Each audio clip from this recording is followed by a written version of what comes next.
Epifanía del Señor. Esta palabra Epifanía, así se llama la fiesta que hoy celebramos. Epifanía es una palabra griega que significa manifestación, la manifestación del Señor. También los griegos decían a sus reyes Epifanes.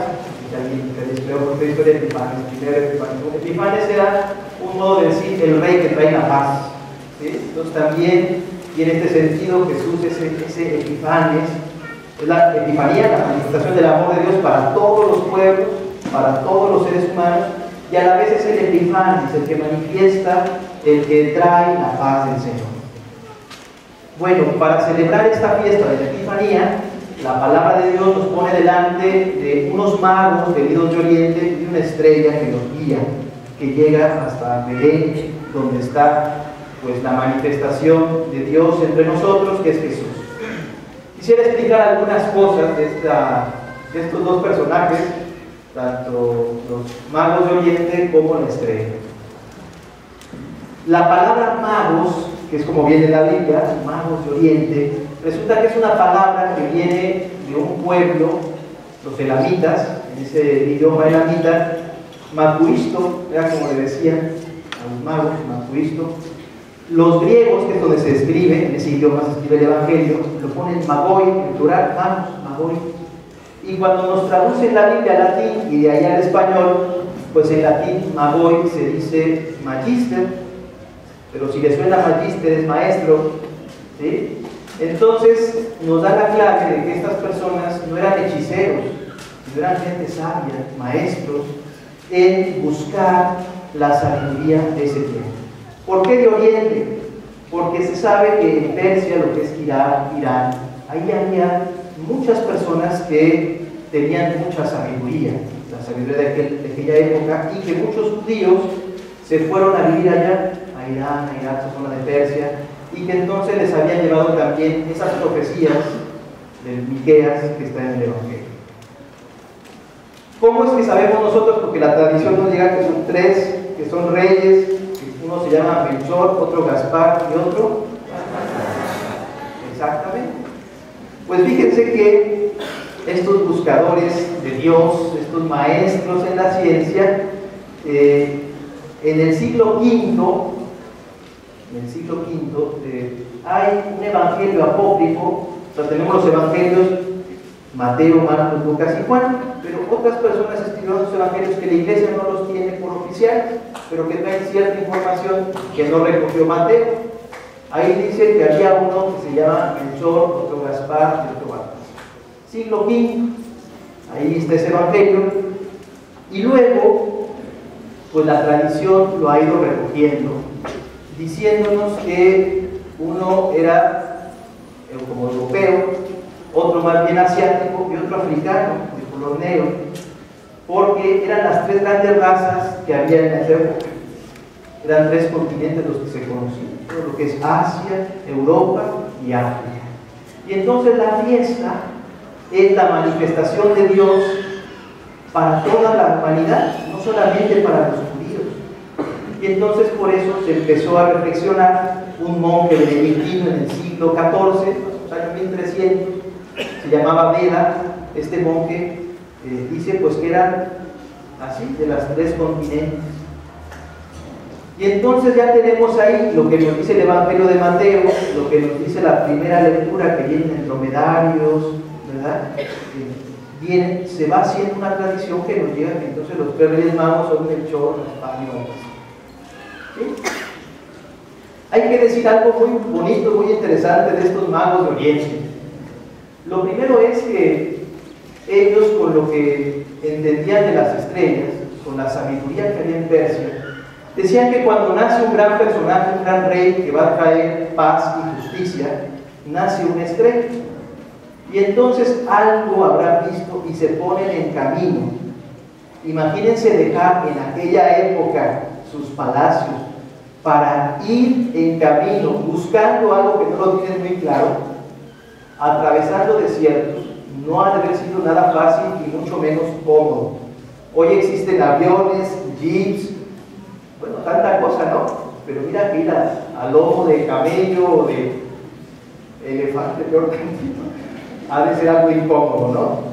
Los medios de transporte no eran fáciles, tenían que llevar sus tiendas pues como de campaña para el desierto, los fríos que hacen en el desierto, o sea, no era algo fácil.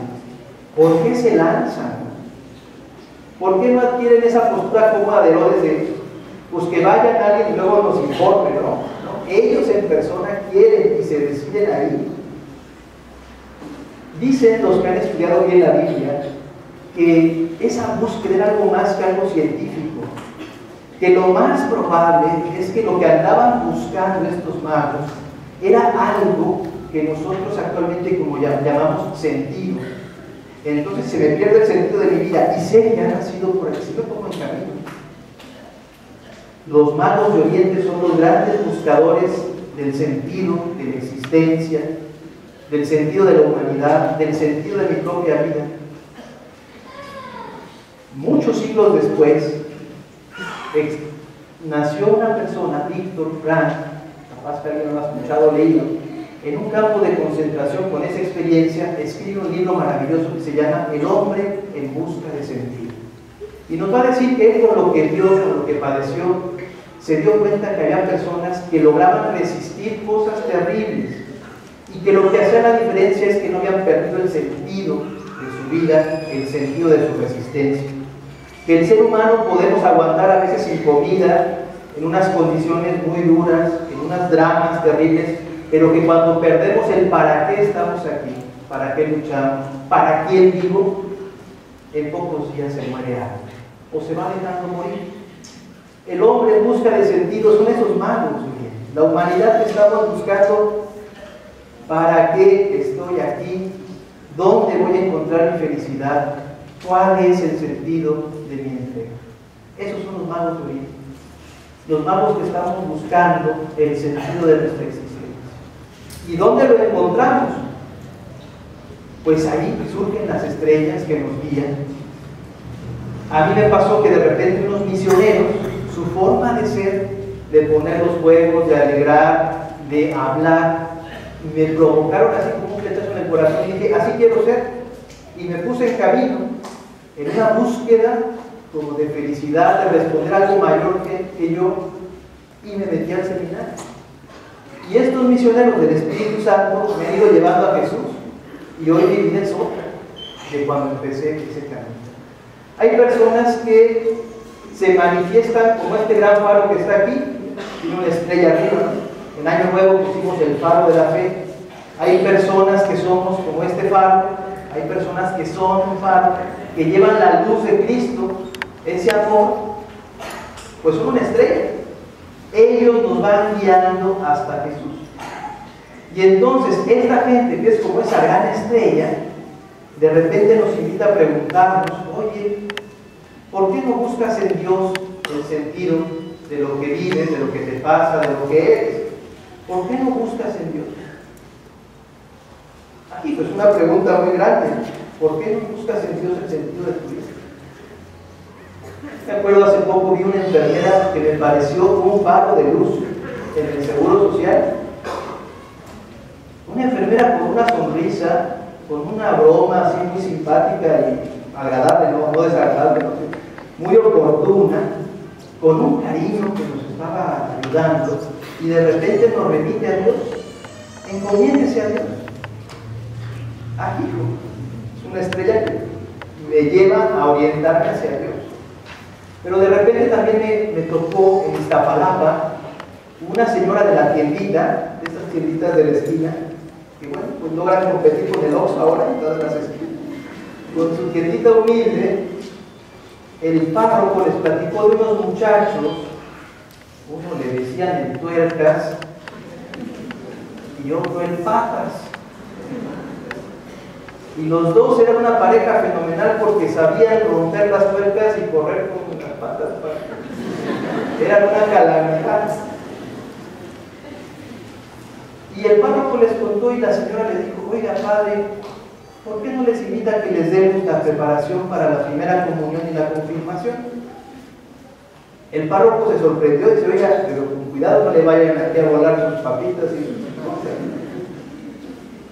La señora le dijo que no, que ella se arriesgaba, con el cariño, se enteró, bueno, pues que cumplía años el Tuercas y le hizo su pastel, le consiguió un poquito de refresco, bueno, tiene la misma tiendita. El Tuercas dice que nunca le habían festejado un cumpleaños así. Y entonces se lo ganó, pues era la tiendita de las más seguras de Iztapalapa. Lo magnífico es que esta señora de la tiendita logró ser ese faro, ese estrella. Y estos chavos ahora están trabajando para la iglesia. Y son buenos apóstoles, porque saben lo que es sufrir y saben de la vida. Fíjate, una estrella surgió, se pusieron en camino, y esta señora tuvo la genialidad de llevarlos a Dios. Todos estamos llamados a ser esa estrella, esa manifestación del amor de Dios que nos vaya llevando a hacernos esa pregunta: ¿por qué no buscas en el Señor? En el Señor Jesús. Esa felicidad, esa paz, en ese momento oscuro del matrimonio, en ese momento difícil que estás viviendo, ¿por qué no buscas en Dios? ¿Por qué no te orientas hacia Él? Y entonces vamos con estas estrellas al retiro, o hacernos preguntas, acompañarnos hasta llegar a Dios. Los que hemos intentado caminar hacia Dios sabemos que de repente las estrellas se apagan, o se oscurecen, o ya no las vemos. Si se dan cuenta, en el Evangelio llegan los reyes a Jerusalén y tienen que preguntar: parece que la estrella se perdió, o ya no la vieron. Y entonces empiezan a preguntar: oiga, ¿dónde hemos sabido esto? Y Herodes les da cierta información y se ponen en camino. Los que seguimos a Dios de repente dicen: chiqui, entre más sigo a Dios, como que más difícil me va. O de repente sentimos que no vemos a Dios. Señor, ¿qué pasa? ¿Dónde estás? No te veo, no te entiendo. Y entonces hay gente que se desanima y se regresa mejor a su palacio, a lo anterior. Pero hay gente que es como los magos de Oriente, como estos grandes maestros, y se pone a preguntar, y se pone a buscar, y pide ayuda. No deja de estar en camino. Y entonces la estrella vuelve a aparecer y viene una alegría enorme, hasta que llegan a Dios y dices: bendito sea. Y me pasó cuando murió mi papá, yo sí decía: oye, Señor, me acabo de consagrar hace 2 días a ti como Dios de la vida, y ahora no entiendo nada porque estoy al pie de una cama esperando que muera uno de los seres más queridos. ¿Dónde está? Y no perdí la fe, hice una opción por seguir en silencio, preguntaba, y de repente vienen unos hermanos a quedarse en el hospital en la noche, y los hermanos del Teorgal: qué bendición. Son estrellas que nuevamente me dicen: no estás solo, va por acá. Pues me llenó de paz y de alegría. Como creo que les pasa a muchos de ustedes, que de repente vuelven a subir en personas muy concretas, en ese entusiasmo de alguien, en ese ánimo, en esas porras, en ese no eches la toalla. Ahí está Dios diciendo: adelante, sigue, vas bien.